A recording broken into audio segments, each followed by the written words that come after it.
তাহলে আমার অপরাধটা কি? আমাকে স্বৈরাচার বলা হচ্ছে, আমাকে গণহত্যাকারী বলা হচ্ছে, আমার বিরুদ্ধে মামলা, আমি মানবাধিকার লঙ্ঘন করেছি। আমি কোন মানবাধিকারটা লঙ্ঘন করেছি? বরং ডক্টর ইউনূস মানবাধিকার লঙ্ঘন করেছে। আজকে যে গণহত্যা, সে গণহত্যা সে চালাচ্ছে।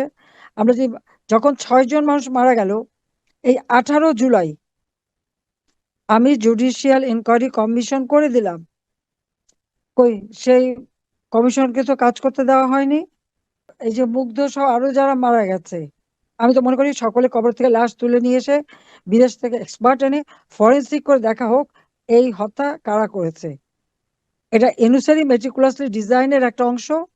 তাদের এই সমন্বয়করা তারা ভালোই জানে কার হাতে অস্ত্র ছিল, আর যে রাইফেল, যে গুলি, যেটা সেই 7.62, এটা আমাদের পুলিশ ব্যবহার করে না।